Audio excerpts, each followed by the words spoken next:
नमस्कार साथियों, मैं कुणाल आप सभी का संस्कृति आईएएस यूट्यूब चैनल पे स्वागत करता हूं।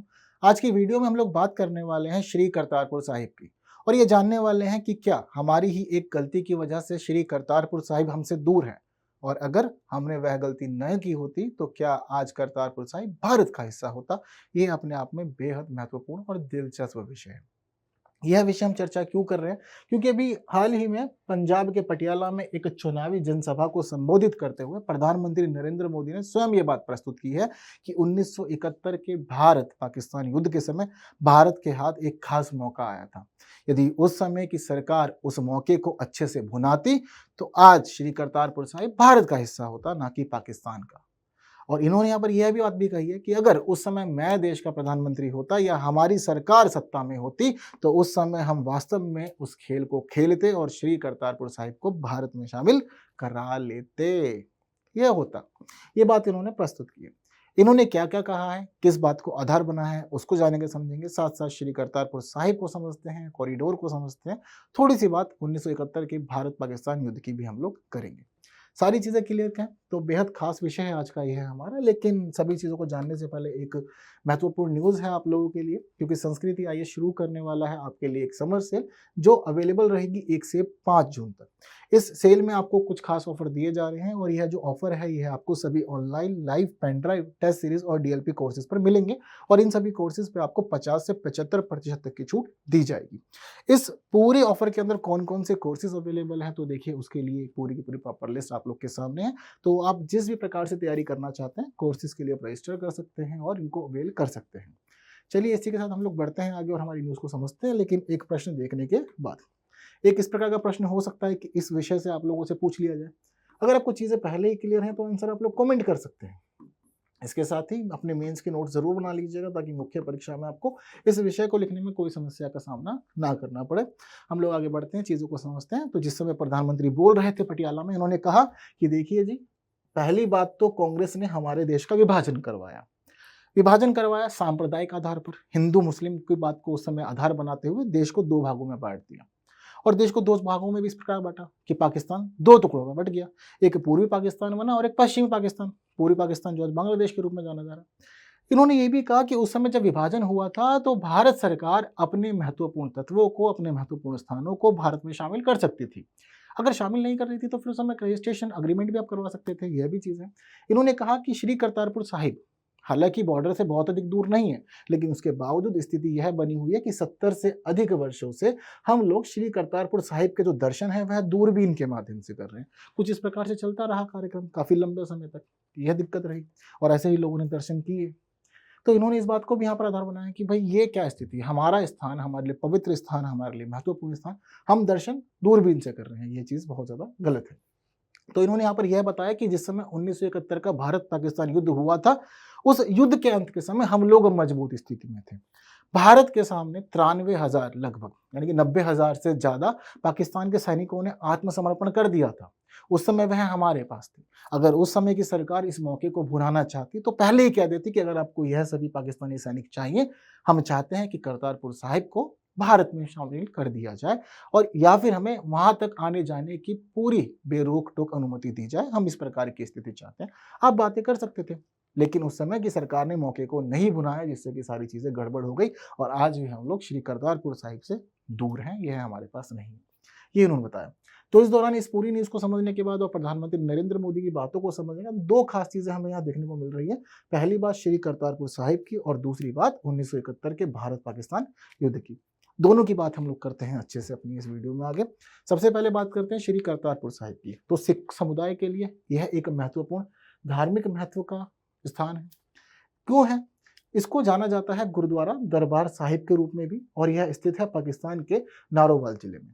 यह सिख समुदाय के लिए खास इस वजह से है क्योंकि जो गुरु नानक देव जी थे उन्होंने यहीं पर रहते हुए सिख धर्म की नींव रखी थी और इन्होंने यहाँ पर अपने जीवन के 17 वर्षों से अधिक का समय बिताया था।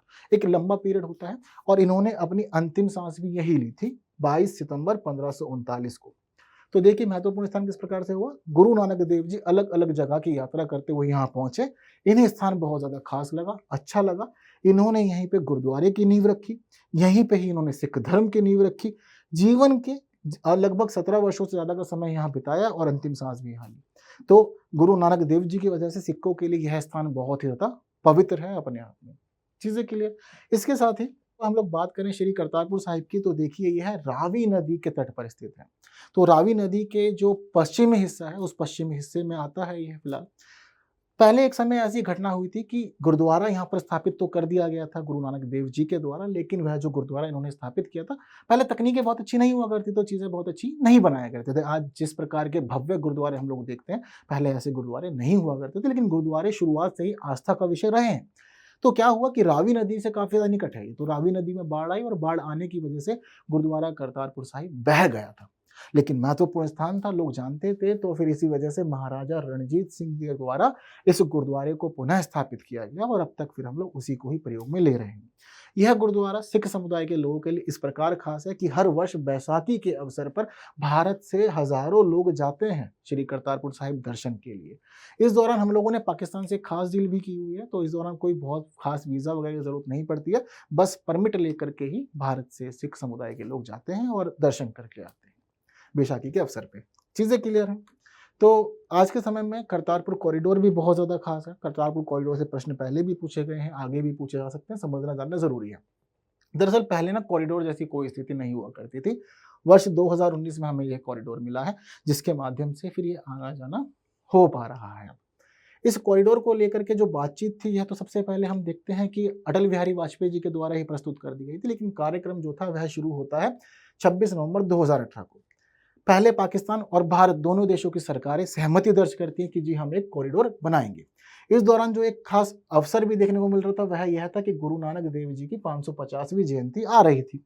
तो वर्ष 2018 में सहमति बन जाती है, आधारशिला रख दी जाती है। भारत आधारशिला रखता है इस कॉरिडोर की 26 नवंबर 2018 को। वहीं 2 दिन बाद 28 नवंबर 2018 को पाकिस्तान में इसकी आधारशिला रखी जाती है और कॉरिडोर का काम तेजी से शुरू हो जाता है।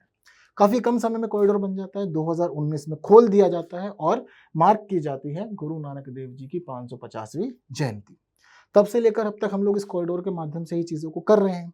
इस कॉरिडोर की स्थिति हम समझते हैं तो पता लगता है कि यह जो कॉरिडोर है, यह हमारे पंजाब के गुरदासपुर जिले में स्थित डेरा बाबा नानक गुरुद्वारे को जोड़ता है दरबार साहिब गुरुद्वारे से या श्री करतारपुर साहिब गुरुद्वारे से। ठीक है, तो इन दोनों पॉइंट्स को जोड़ दिया जाता है। इस कॉरिडोर की कुल लंबाई की बात हम लोग करें तो 4.10 किलोमीटर लंबा है ये पूरा कॉरिडोर और तीर्थयात्रियों को वीज़ा मुक्त आवागमन की सुविधा देता है। इसके साथ साथ ही पाकिस्तान जाने के लिए सिर्फ आपको परमिट की ही आवश्यकता इसके माध्यम से होती है। तो महत्वपूर्ण स्थान था, बातचीत रखी गई, चीज़ों में कोऑर्डिनेट किया गया, तभी यह सब कुछ संभव हो पाया है। तो इस प्रकार से है पूरी स्थिति। यह रावी नदी है जिसकी बात हम लोग करते हैं।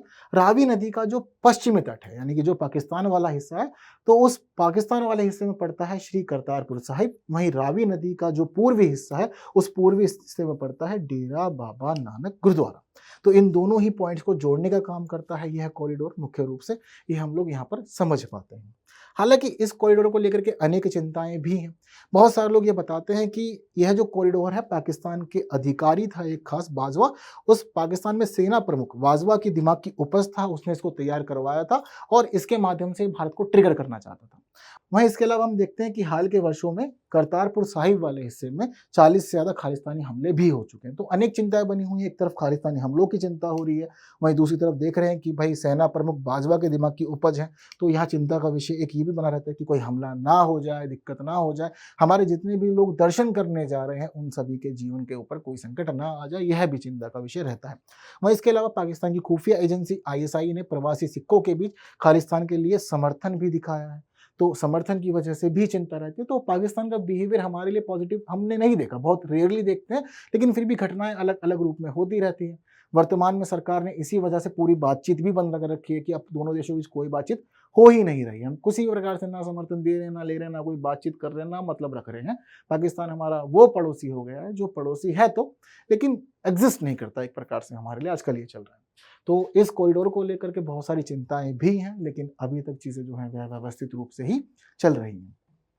चीज़ें क्लियर हैं। तो यह सारी बात अब तक की जो हो गई वह हो गई कॉरिडोर की, श्री करतारपुर साहिब की, प्रधानमंत्री नरेंद्र मोदी द्वारा प्रस्तुत किए गए अपने स्टेटमेंट की। इस दौरान चर्चाओं में दूसरा विषय जो आया है वह आया है 1971 का भारत पाकिस्तान युद्ध। थोड़ी सी बात इसकी भी कर लेते हैं, क्योंकि यह एक ऐसा युद्ध था जो प्रत्यक्ष रूप से हमसे नहीं किया गया था, लेकिन परिस्थितियां ऐसी बन गई कि भारत को इसमें शामिल होना पड़ा और उसके बाद में हम यह भी देखते हैं कि चीजें भारत के ही पक्ष में रहेगी। तो देखिए पूरा जो मामला था दरअसल इस प्रकार था कि जब 1947 में विभाजन हुआ था तो विभाजन के समय पाकिस्तान के दो हिस्से बने। एक आज का पाकिस्तान जिसको उस समय पश्चिमी पाकिस्तान कहा जाता था और आज का बांग्लादेश कहा जाने वाला उस समय का पूर्वी पाकिस्तान। तो ये दो स्थितियां उस समय थी हमारे पास में। लेकिन हमने यह देखा कि जो पश्चिमी पाकिस्तान वाला हिस्सा है यह उस समय लगातार पूर्वी पाकिस्तान के लोगों का शोषण कर रहा था, अत्याचार कर रहा था और दमनकारी नीति अपना रहा था।